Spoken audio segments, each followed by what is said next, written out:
All right. Thank you, everyone, for joining today. I'm so excited for my guest.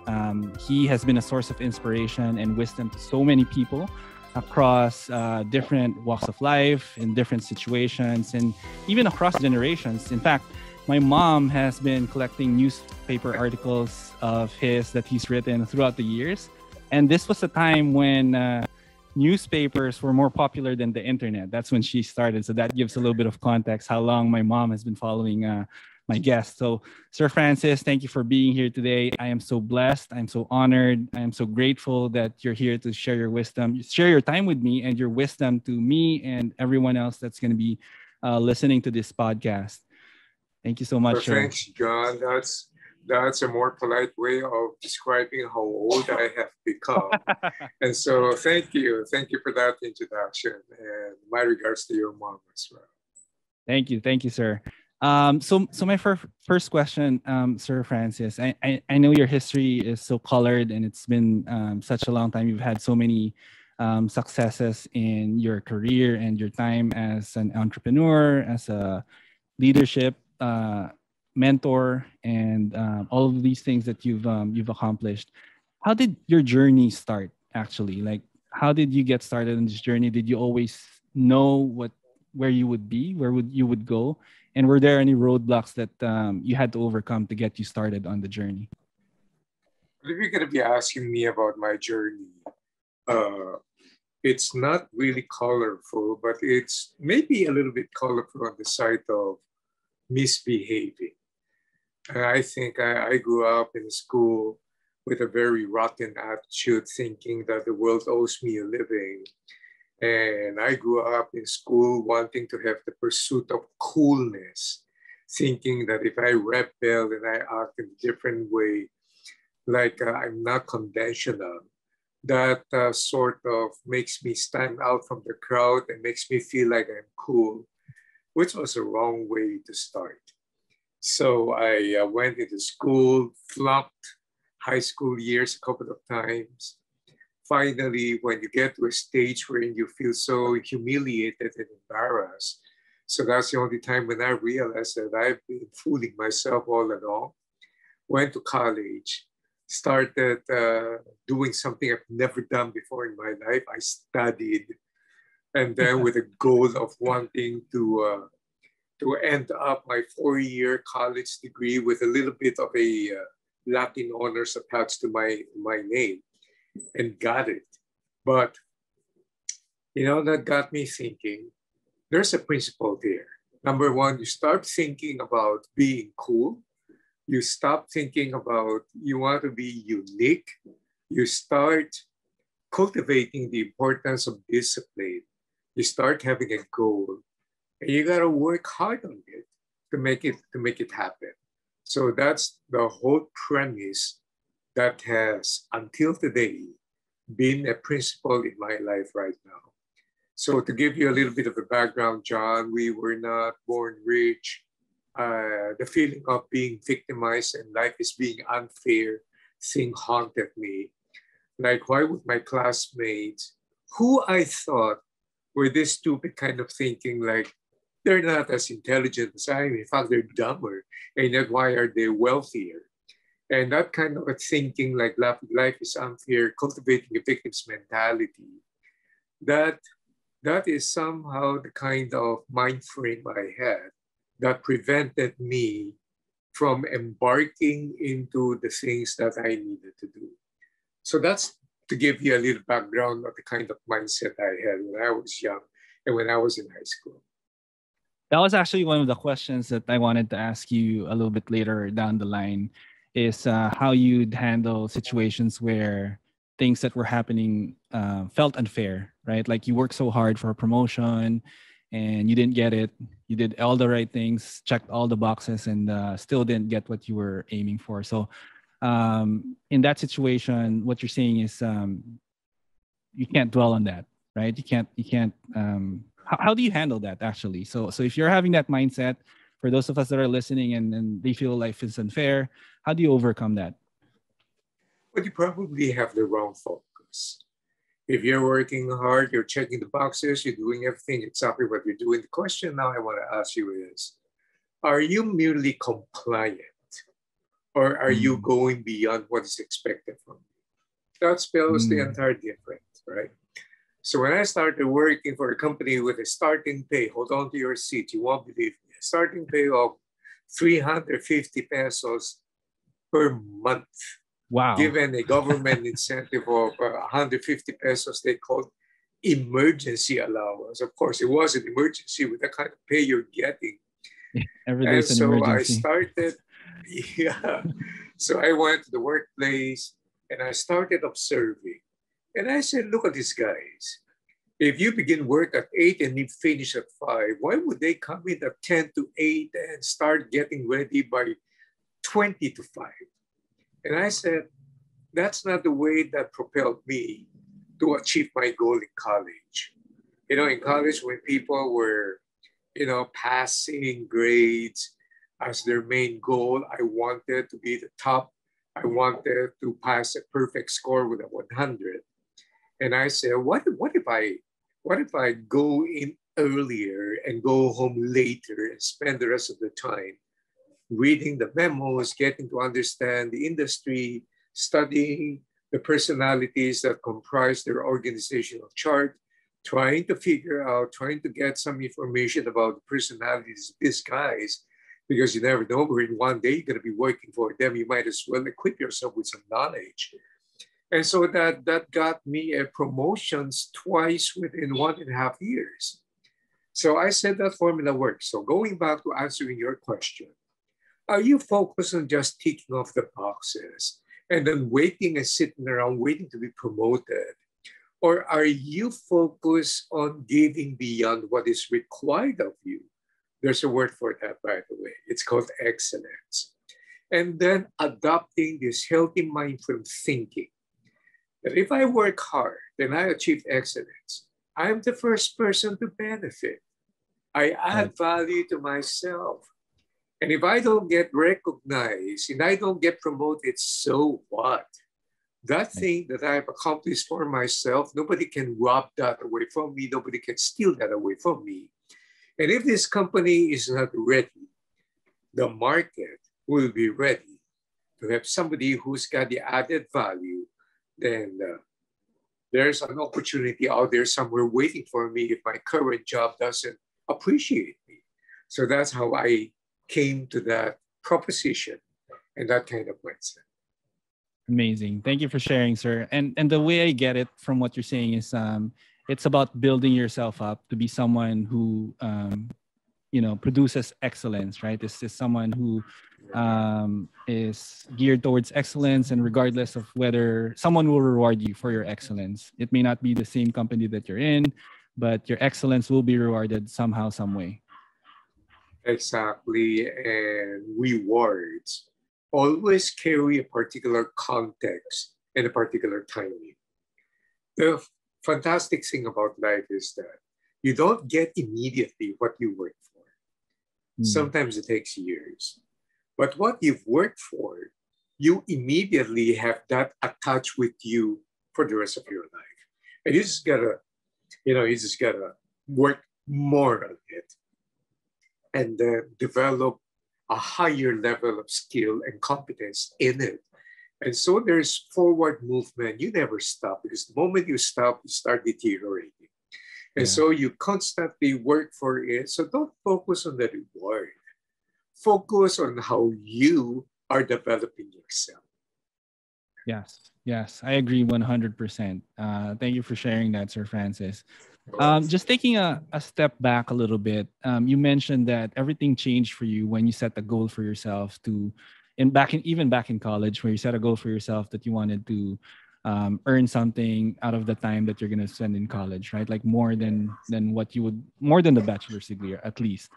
For those that are setting goals for themselves, like what is the process for setting goals that you've followed in your life? Because some people that I've talked to set goals and just say, I want to be rich, right? So it's a very common goal that people set for yeah, themselves, and then it's very hard to get started from in that just by having that goal. So correct. what guidelines can you share with us for goal setting? And that's a very intelligent question, by the way. That means you Thank are you. reflecting on it. See, a lot of people say, I want to be rich, I want to be successful, I want to be wealthy. Right. What they fail to understand is you got to start with a different question. Why? I was just listening to Simon Sinek this morning. This guy is fascinating. This guy is charming and brilliant. I had the opportunity to interview him in New York in 2009. So it gave me 30 minutes of his time. And I just realized that his work, knowing your why, resonated to a lot of people. So if you tell me, pardon the pun, but I'm going to take on what you shared earlier.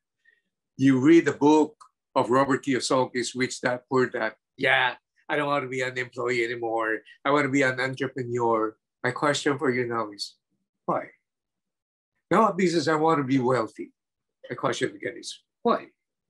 Because I want to have some free time of my own. I don't want to be forever perennially working under the behavior of a jerk whom I call boss.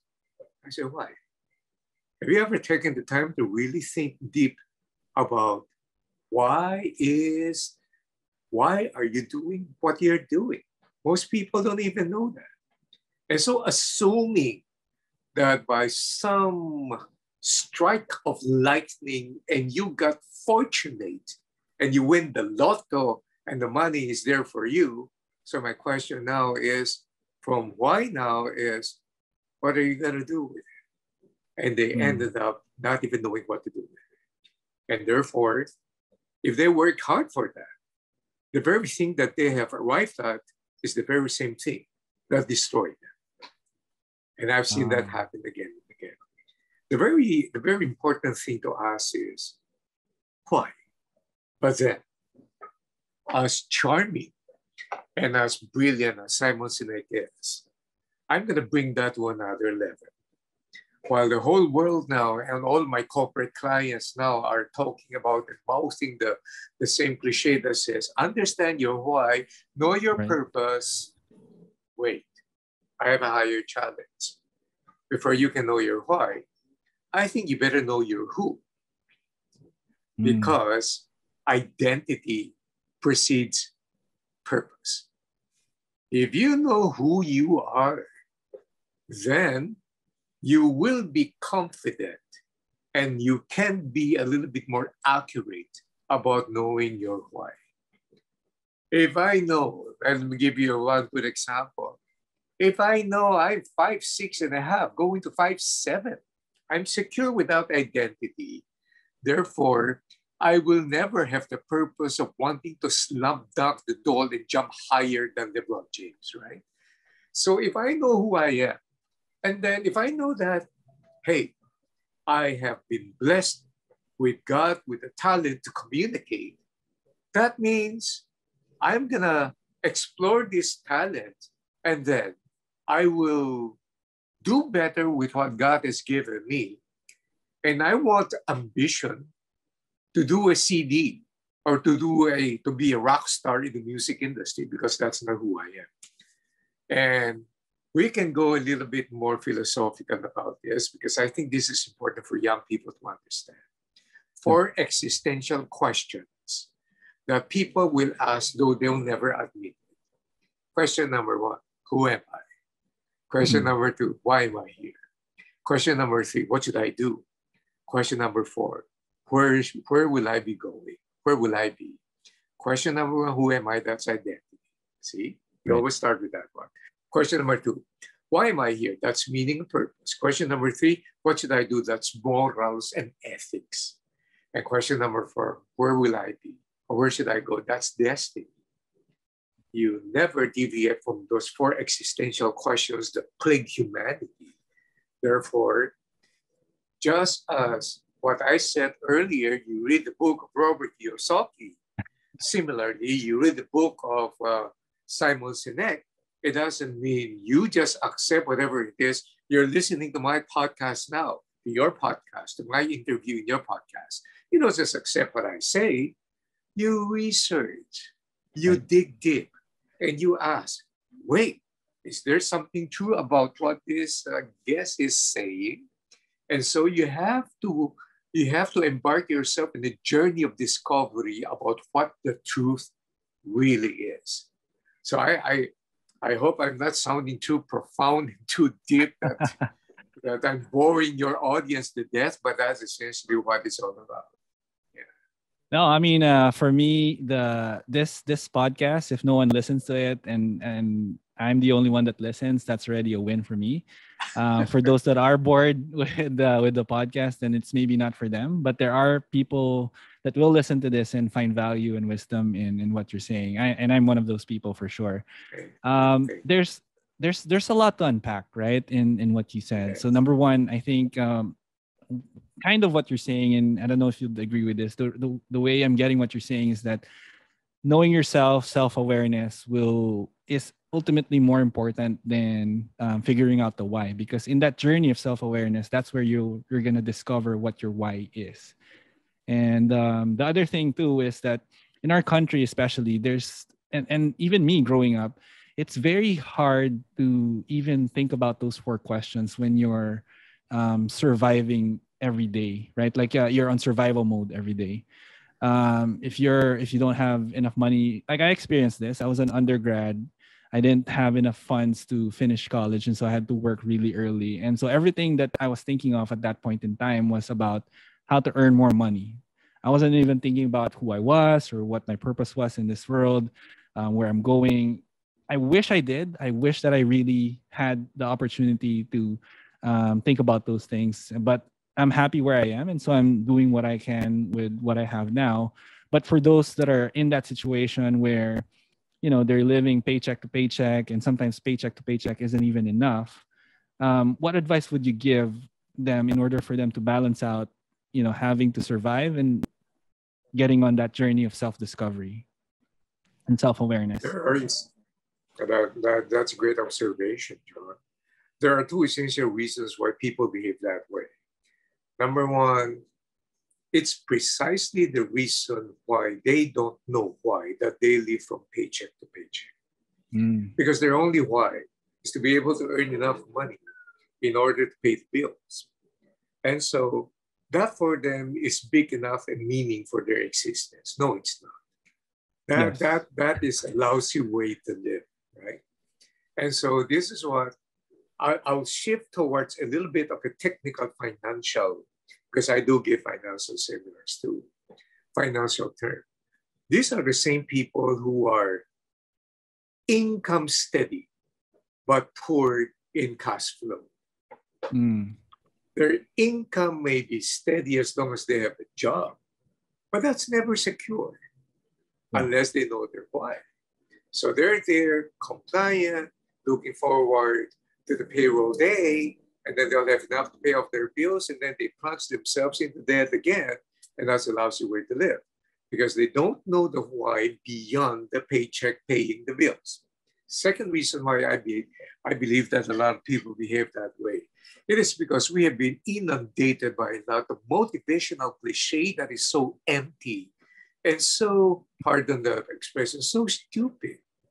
I mean, you hear a lot of motivational speakers say, believe in yourself, know who you are.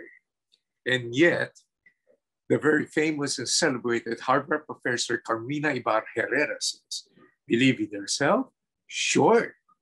Here's the question. Which self do you want to believe in? Your past self, your present self, or your future self? You ask these motivational speakers, they don't know how to explain. They just copied that popular motivational cliche that they got from personalities and celebrities in America during talk shows or commencement exercises. And they mouth it without understanding the why. And so that is the reason why for us to have a meaningful life with a more solid, realistic goal, one, we have to understand who we are. Number two, we have to understand the reason for our existence. And then when we know who we are and why we exist the way we do, and why our identity is like that, then the what and the how will fall into place. I agree, 100%. And that's very insightful. Thank you, Sir Francis. So for those that are listening now, and let's say we've the ones that have been listening at this point, all the way to this point, and finally agree that they should really focus on understanding themselves and finding their why, and understanding who they are as a person, what their purpose is. What are some first steps that you would recommend for people that don't know where to start in discovering themselves? Yes, and I was hoping that you would ask that question. And Thank so you. what happened was, you know, I read a sentence that the famous motivational speaker Zig Ziglar said made an impact in me. He said, God did not invent junk. You are unique, engineered for greatness and success. But he qualified it, provided you know how. And he says, you are unique. You know, the meaning of that is we don't have to copy others and try to be somebody we're not meant to be. Number two, he says, God did not invent trash. We have within us the potential, but we need to do our part and we need to do our work. So that is part of knowing who we are. And part of knowing who I am, I can only speak for myself. I can speak for you, John. I can speak for your audience. But I know myself. Number one, I know that I'm unique. And I know that God has a purpose and a plan for me. And I know that I have been called to do something if only I will now embark on the journey to know who He is. And then if I know who He is, a good benefit of that is He gives me the ability to know who I am. And as Augustine would say, man will never rest until he finds his rest in God. Now, I may be wrong about who the source of that line is. And I think it's better for you to ask your parents. They know more than me. But I say, if I rest in the understanding that God has created me for a purpose, that's who I am. I'm not, I'm not John Maxwell, as what the country would be calling me for the longest time. And I hated that. I'm not whoever it is. I am me. So I know that within this time frame, and this is found in the book of Acts, in this particular time, within this particular geography, God has called me in order to do my purpose. And you know what, John?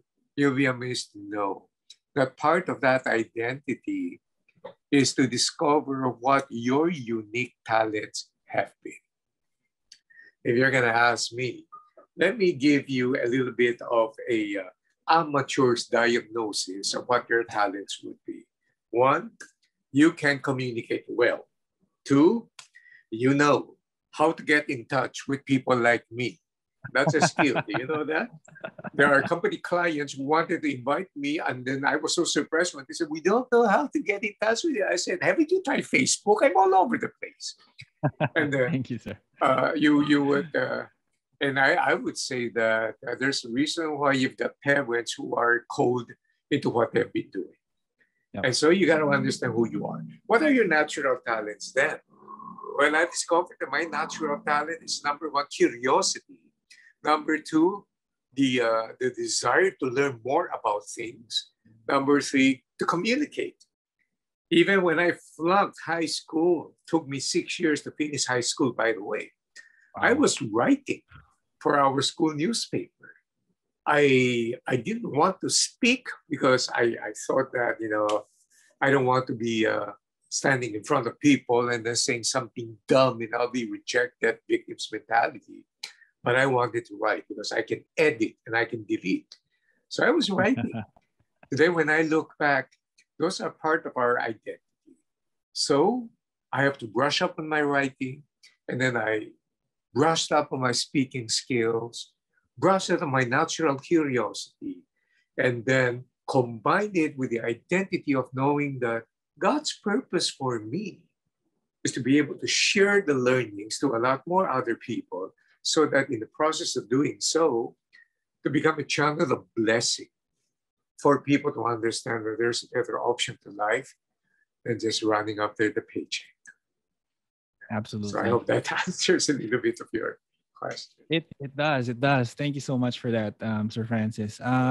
Just a follow up to that. And really, I'm in that journey myself, right? you're spot on, by the way, in your assessment of me in the few minutes that we've been talking. So thank you for that. I also share a natural curiosity about things. I'm always reading. I'm always trying to learn. I recently found that I'm pretty good at writing also.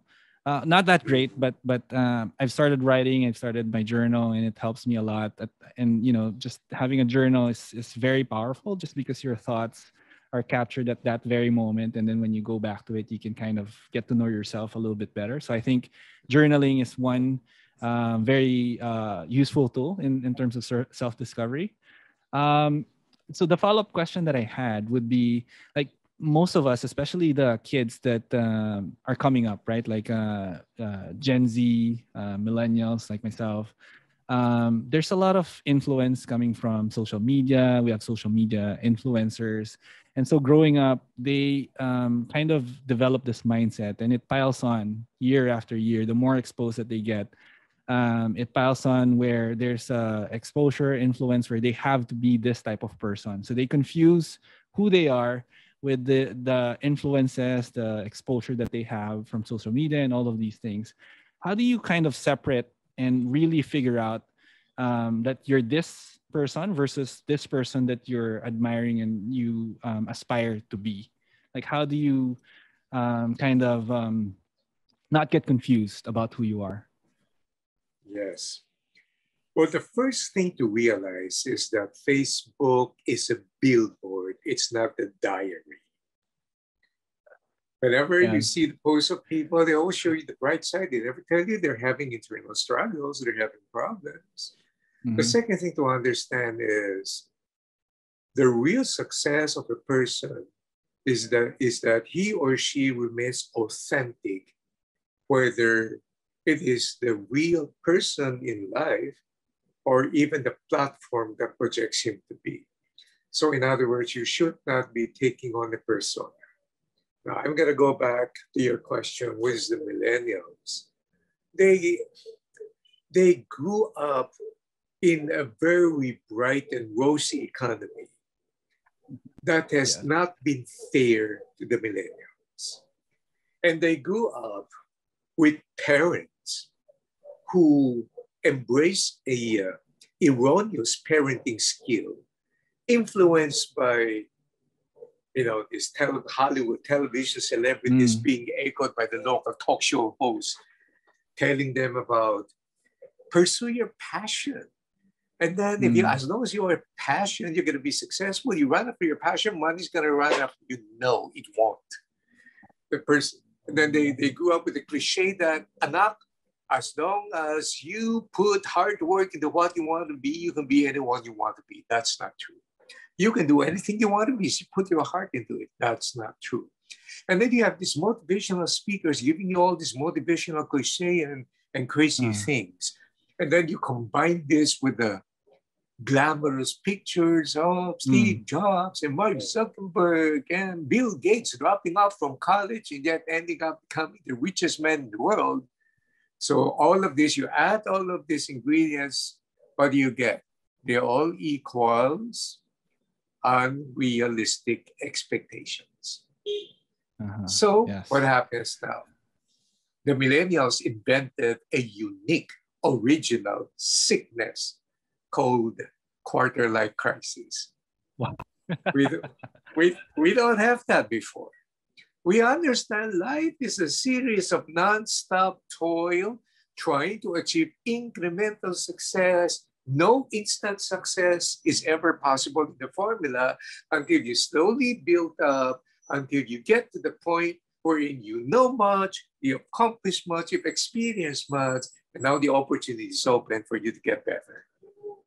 Yeah. We never grew up thinking that we can put up a persona and then, video self or myself and say, hi, my name is Francis. I just want to share with you.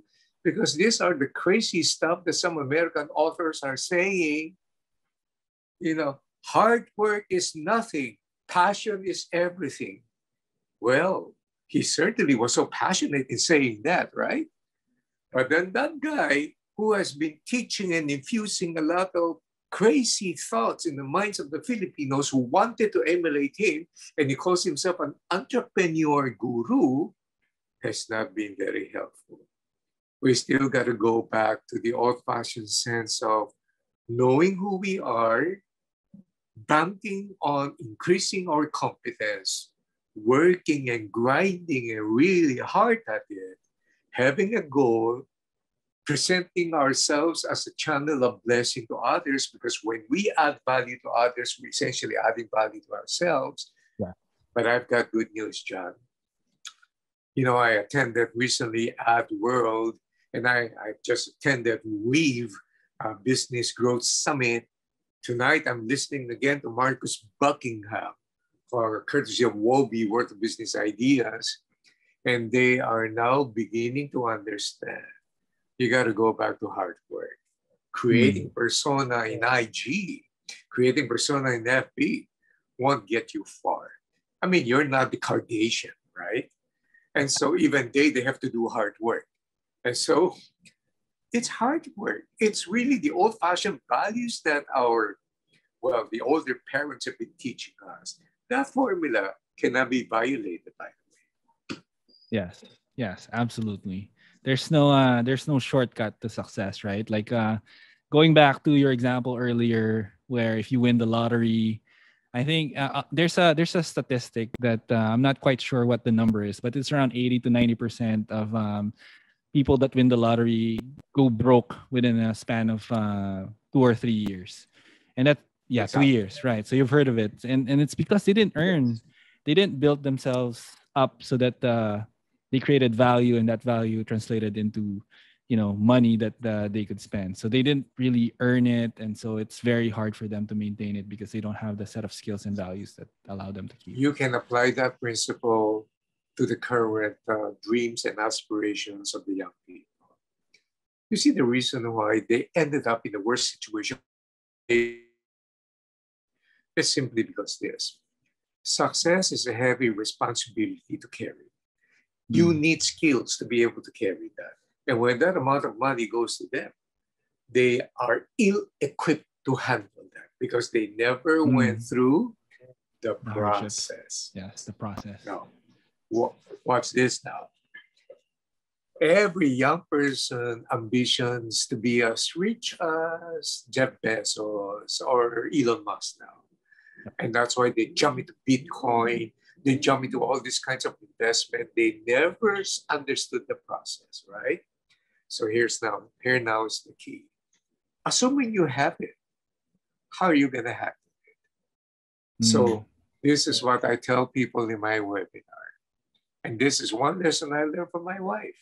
She says, sweetheart, if you ambition to be a millionaire, you need the skills on how to be a millionaire, and you face the responsibilities of a millionaire. But if you ambition to be a billionaire, you better have the skills to be a billionaire, and you should have what it takes to handle the responsibilities of being a billionaire. If not, those billions will kill you. And that exactly is very accurate. Absolutely. I agree 100%. It's about who you are and what value you bring to people and the skills that you have that allow you to bring that value to everyone around you, right? So it's very difficult. It's not difficult. It's just, it takes time and you have to follow the process. There's a lot of learning that you have to go through and experiences that you have to go through. It's so my next question would be, what are signs that you're on the right track to self-discovery? And what are signs that you're not on the right track? I equate periodic signs that will show that I'm on the right track by equating a biblical principle, which may not be theologically accurate, but I always have the excuse of saying I'm not a pastor, I'm not a theologian, so cut me some slack, would you? So I will always say, Jesus himself says this, you will know them by their fruit. And that's true, isn't it? The results are going to are going to speak for yourself. In other words, am I showing positive results? Is what I am doing now bearing fruit? And then this can be confirmed by outside people too. They're going to say, I found what you did and your training program very helpful, helped me. And you get feedback, both negative and positive and constructive as well. And so you begin to say, and you should, those feedback and those things should be predicated on the willingness and the humility to understand I need to be corrected, I need to improve in this area, and then I keep on keeping on. Right. So those tiny little progress, incremental developments should be able to show me the little fruit, because those fruit collectively one day will bring you to bigger results, to bigger situations. So another thing is you will know that you're on the right track. And this is something that you're going to find funny. It is because some people in the same industry, they're not going to like you anymore. You see, everybody, I posted this in my Facebook page one time. Everybody wanted to encourage you and help you until you get to the point that you become a threat to them. So when you are being showered with negative feedback from people who are in the same industry, don't take it personally. Don't take that as if you're a failure. It could also mean that you are gaining traction and you are probably becoming a threat to them. Most importantly now is you find that inner excitement and joy and motivation for you to drive yourself to become better in what you do. So those are the things that you can see as tiny little signposts that would encourage you that, hey, you're on the right track. Awesome. Thank you for that. And are there any types of people that, just talking about the negative feedback that you get, and I think it's important to be humble, right? To be humble at all times, regardless of how much progress you've made, and understand that improvement never ends. You always have to keep improving, and there's always something new that you can learn. But at the same time, how do you avoid learning the wrong things? Like learning the wrong things from the wrong people? Just kind of having a filter for who you should listen to and who you should not listen to. Yes, that's a very intelligent question. At the same time, makes you think deeper, because this is where the biblical counsel comes into play. Even scriptures would say, in a multitude of counselors, there is wisdom. So the first thing you need to understand is you got to have an external viewpoint to validate or contradict your own. But before that can happen, you got to make sure that the company of people belong to people who are knowledgeable, people who are trustworthy, and people who are not insecure because of what you are doing. And so you have to check yourself against believing your own press releases. That's the biggest temptation of speakers, John. After giving a seminar and after giving a webinar, I'm inundated with a lot of positive feedback saying, the first time I heard it is good. And I appreciate that. Those are very encouraging. But the people who work with me together know my stance. I said, we're grateful that God has been merciful and these people are so kind and generous. And I'm not really very much concerned with that. Give me the negative feedback. Give me the critical feedback. Because those are the only things that I would know that can gauge myself towards knowing maybe I need to correct myself. Maybe I need to improve in this area. I'm doing this wrong. And so the people who you trust and people who are knowledgeable and the people you can depend on will not say things that you want to hear. They're going to say things you need to hear. So you need to bounce that upon people who will tell you, John, you're good in this area. It's like a feedback mechanism that you have in your performance review, right? John, you're good in this, but you got to improve in this area. You're not doing well in this area. So that is one thing that can keep you grounded and balanced in order to give you a platform for improvement. Yes, yes, absolutely. That's very powerful. Thank you for that, Sir Francis. One thing that I want to clarify too, and I've read about this before, and I've heard a few people speak about it, is that you have to surround yourself with quality people, people that you can trust, people like you said who are knowledgeable, who are not insecure, and who can really, who you know that if they give you feedback that's negative or constructive, that you can trust that it's coming from a place of concern. So if I'm let's say one of the listeners or myself, I'm in a situation where I look around and I see that the people that I'm with are not those people. What are avenues or platforms or even settings where I can find people like that? How do I get to know these people? How do I meet them? How do I build relationships with them so that I can have that kind of community or support that can give me the things that I need? As one basketball coach aptly said, you are what your record says. I posted this in my Facebook page a couple of months ago. I think I said, never trust what people say. Look at the pattern of their behavior. Their track record is dependable. Their words are not. In other words, you have to do your own part of due diligence in measuring and understanding the track record of certain people you want to follow and you want to hit your star upon, right?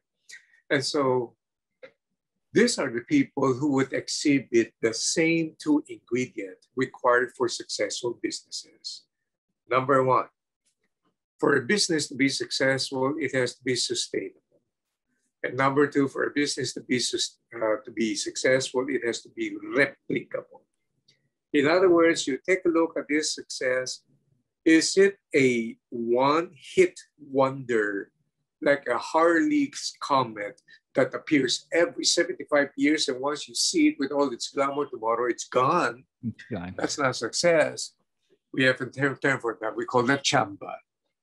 Or is it sustainable? Next, do you take a look at that record? Is that success now growing?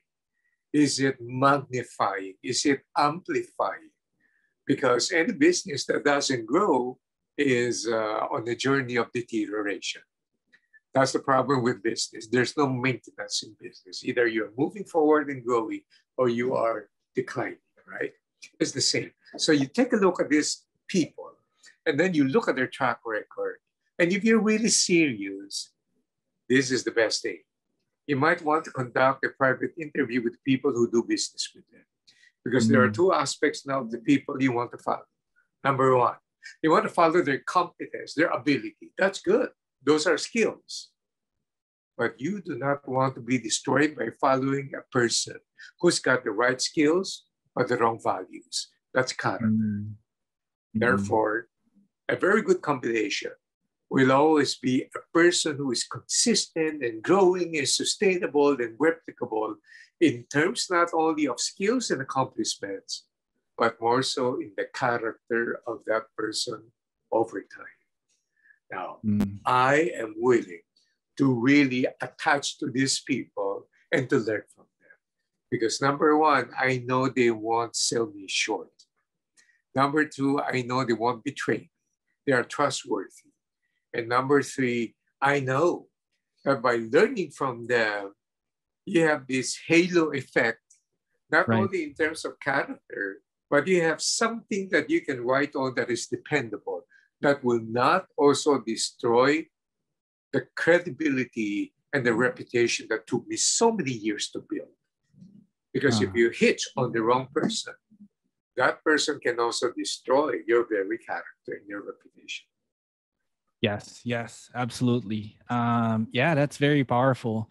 And so if I find someone like that, and being a nobody, sorry for the term, like I'm nobody, I'm just starting out, right? What's a good way to approach that person? Like there's really nothing that I can offer that would make this person have a relationship with me. At least that's what I think, or that's how I see it. is there any tips that you have that would help facilitate making this person allow me in his life, or because I know that this person will have a very good influence in me. What's a good way to get in and build a relationship with that person if I find someone like that? I'm going to give you a list of to-dos and not to do. What not to do is to immediately assume that you are nobody. In the eyes of God, there's no such thing as a nobody. He gave his life for everyone, right? And so you might say that because you are unknown to that person. Yeah. Now, that's okay. a more that's a better fair term. statement. Right. Yes. So what you might want to do is to take the initiative through two ways. Like, we've never met before, John, right? Yeah. But you had a persuasive way of asking me, because my first question now, and so I would ask April, and I'm going to tell you the behind the scenes of what we do. John, don't be offended. The first question I'm going to ask is, who is this guy? The second question is, what is this platform? The third question now is, how wide and how huge is his audience? And then the last question is going to say, is this going to be to advance my mileage or not?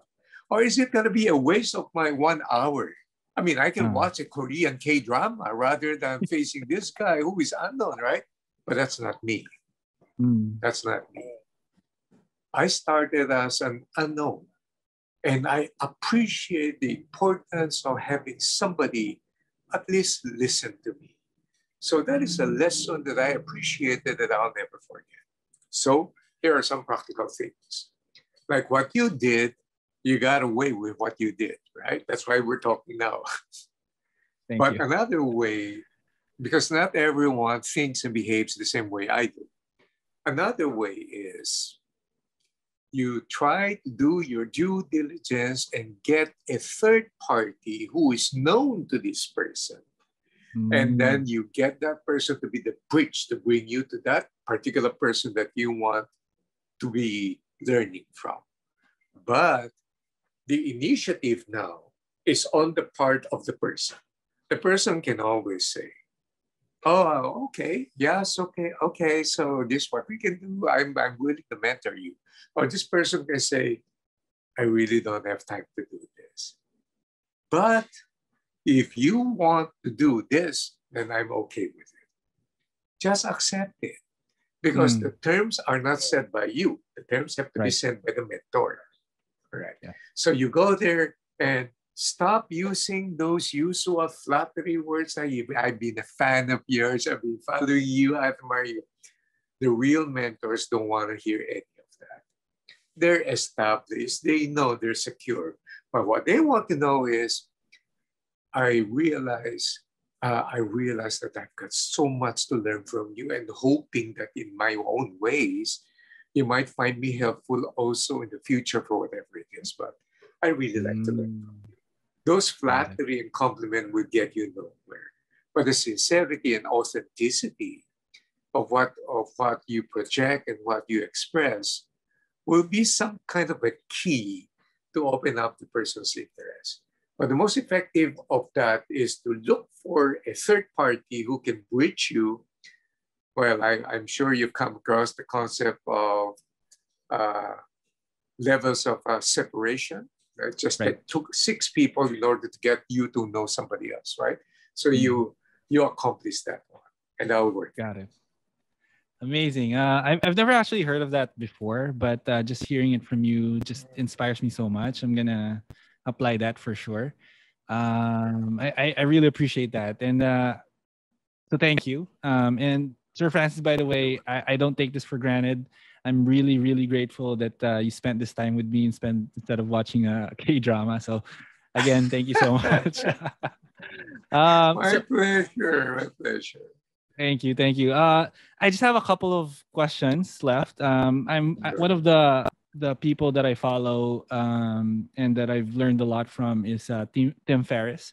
He's an American who wrote a few books, one of which is The 4-Hour Work Week, and then he also He's very smart. He came up with the other book that he wrote was a Tribe of Mentors, which is basically just a collection of responses he got from people. He that has a emailed. reputation of being known. He has a reputation of being known as the person with the widest network of contacts in Hollywood.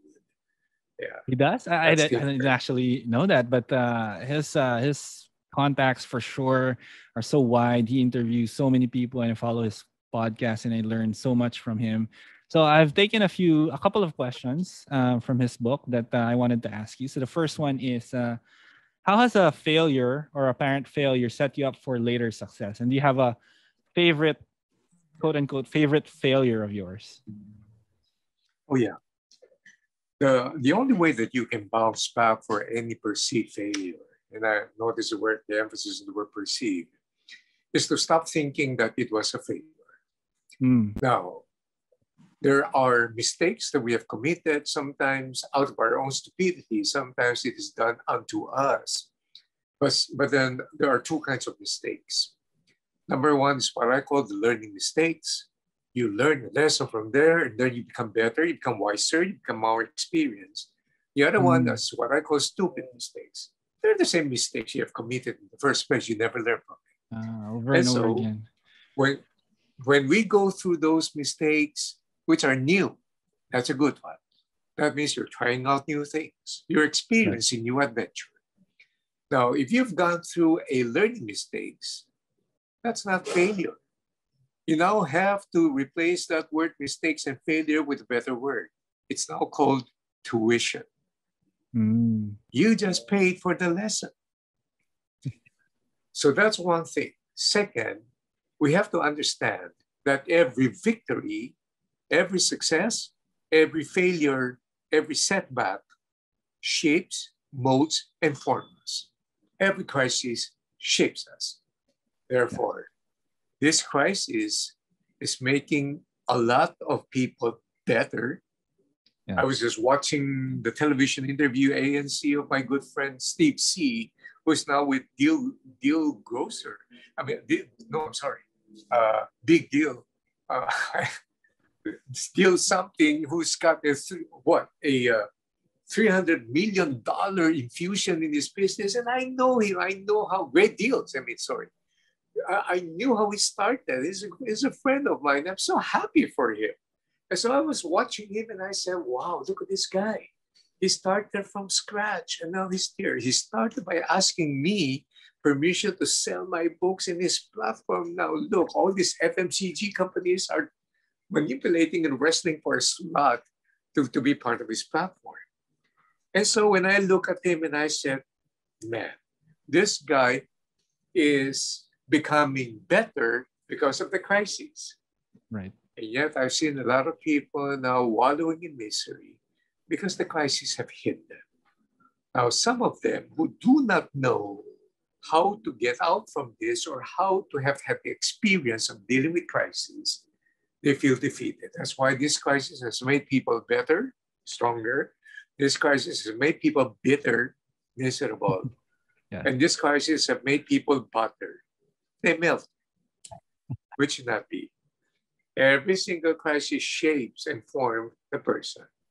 I'm not dismissing the fact that it's going to be very difficult and some people are really suffering. But we have to take advantage by not wasting this crisis and learning from it.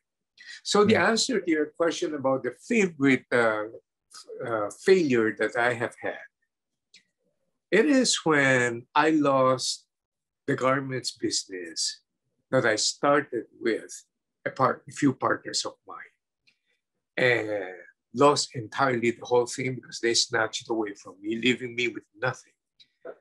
Another part similar to that is when my business got, I lost the trust, I lost the confidence I had in the people that I was mentoring who was handling my business because they secretly came up with certain unethical moves and came up with a competing business against me too. They should have told me and I would have supported them. So these are now favorite failure experiences that I have. The first one now, the beauty of that failure was this. While I did not know where I would be going, because after that, I didn't know what I would do. I've always been in manufacturing of garments throughout my entire life, made a career and a name Right. out of that. But today, looking back, I would not have been I would not have been forced to be away from that industry, which is a twilight industry now. Right. And I would not have turned out to be the consultant speaker that I am now today had nothing that happened, had not happened. In Mm. other words, this is why with authority I can say, just when the pieces seem to be falling apart, that may be the inflection point where God is putting the pieces in its rightful place. Right. One. Wow. Secondly, what about this other one? Well, I have had successive incidents of people I trusted who betrayed our trust and did things unethically. They have all the justification they want, but the fact is they betrayed the trust. Right. But because of that, I had to sell one half of my business to another new partner who is totally trustworthy, whose life it is and his commitment. Number one, he loves God so much. And number two, he's not focused on the money angle. He is really focused on what we can do in order to better people and to provide godly values and help people out of that. See, God has replaced it with trustworthy people. So these are favorite failure topics and experiences of mine, wherein God has turned them around and make it work better now. And now we're growing. And by the way, for your information, last time I heard, which was just a few moments earlier, that those people that have betrayed the trust, they're not exactly doing very well right now. And we're fighting, we're growing. Yeah. So maybe when you look back now, God removed those unclean parts of the business and then replace it with what he would want. So we're still not out of the woods yet, but at least we are on our way, I think, to achieving greater success, even in the midst of a pandemic, and more so beyond this, Lord willing. Yeah. Yes.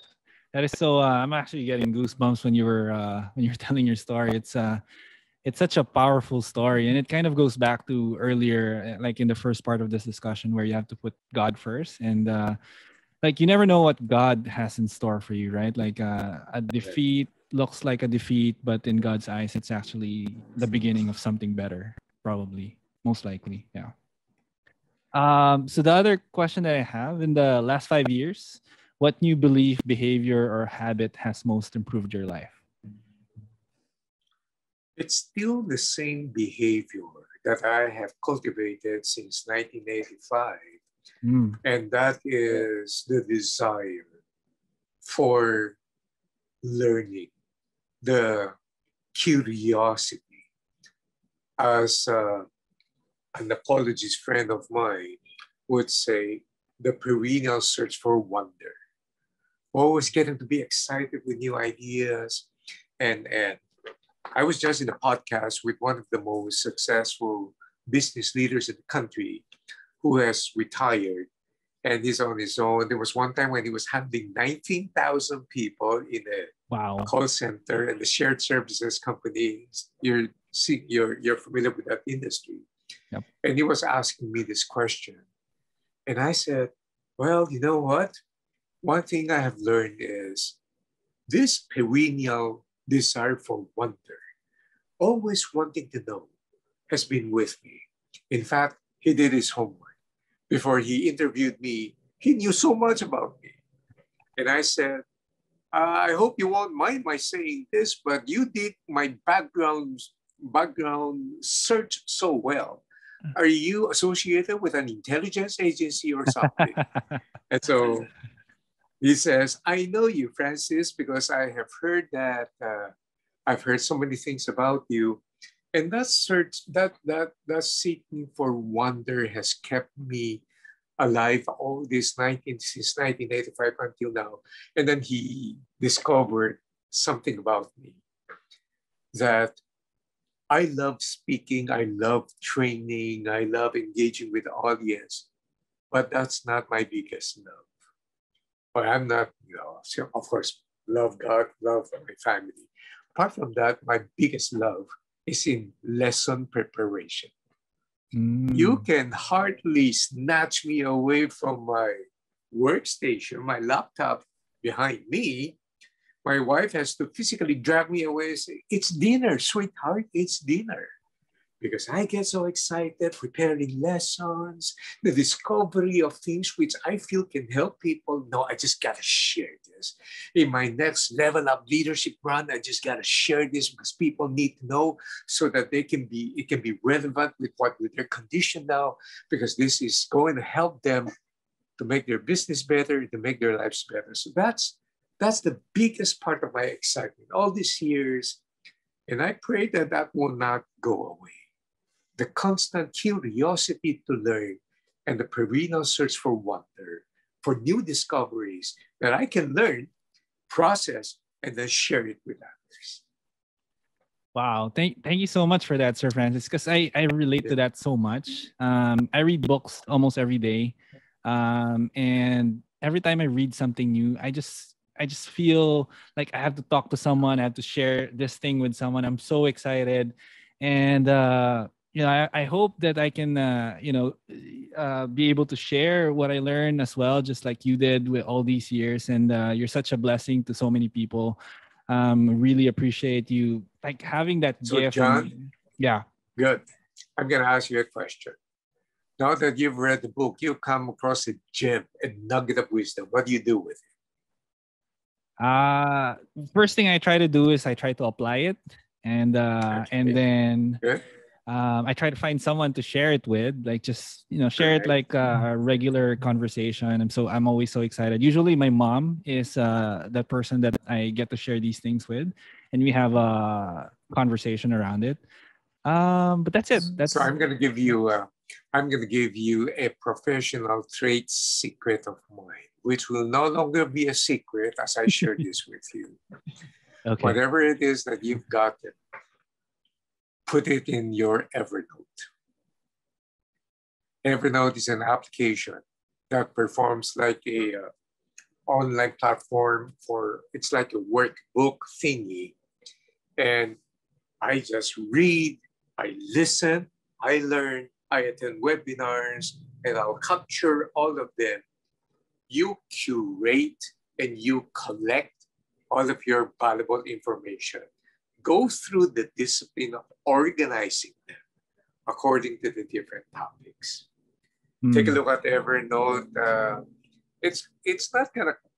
You might want to try the beginners app, which is I think for free. And then of course you probably know Dropbox, right? So these are now using technology in order to enhance our learning, so that you create a treasure chest of materials that are so wonderful, because our number one enemy is forgetfulness and memory loss. So collect them, curate them, anything you learn, write them down. And then one day, I think your parents would know this. There you go. Yeah, and so write them down, organize them, journalize them. But now you can use you can use Evernote. apps Yes. to make the work easier now. Yeah. Yes. Thank you for that. I'm actually gonna. I don't organize it at this point. So right now I'm just doing a journal. But that's good advice, which I'll take. I think if I can organize it, it would be better with categories, and it's gonna be easier to go back and relearn or come back to them. So thank you for that trade secret, Sir Francis. I'll definitely turn that into a habit. So that's all the questions I had. Is there any way that me or my audience can support you on social media or in YouTube or any platform that we can find you on? You're okay. So you guys do what you got to do, and I'm okay with it. Perhaps just allow me the opportunity to, if you know of leaders, many leaders now are running on empty. And I've been surprised by the fact that I did my first master class on level up leadership with the intention of having 30 to 40 people participate in my 3-day run. Each day comprises about 3 hours. And I thought that I would have 30 to 40 people. We ended up having to close the registration 1 week early because we ended up having 185. Wow. So I ran out of manuals and I ran out of materials. And so we had to, I had to sadly request them to immediately for me to run a June run, which is going to happen, if I'm not mistaken, I think 22, 23 to 24. And then they have to be placed in June. No, this May, I mean, 17, 18, 19. I made another run. So I ended up with 170 again. So this confirms the fact that my clients have been telling me that many leaders are running on empty. They need encouragement. They need to know the new relevant materials that can equip them with the leadership skills, not only to lead their people, but to lead themselves and their family as well. And so that's the thing that I'm doing now, updating, upgrading the lesson. And then I had inquiries and sort of complaints for people saying, when are you going to change your time so that we in the Middle East and Europe will be able to follow this program? So we're changing this to June and changing it to 2 o'clock in the afternoon for them to be able to join. So yeah, that's all. That's all. If you know of certain leaders whom, especially in your industry, there's a lot of team leads and a lot of leaders who are so burned out and they don't know what to do anymore. It's a common complaint for HR people now telling me that they're good people, just quit. They know that jobs are scarce, but they just quit. So this is a time for encouragement and a time for equipping. So that's it. You might want to look at my levelupleadership.ph website and get to know about that and share that with your friends. Absolutely. I'll make sure to share that with my friends, everyone who I know personally. I have a lot of friends in leadership positions. And I'll also make sure that it's included on the notes on the show, like the description. And when is the next run, Sir Francis, so that we can try and catch that if we can. Next run is, if I'm not mistaken, I think it's going to be on June 22, 23, and 24.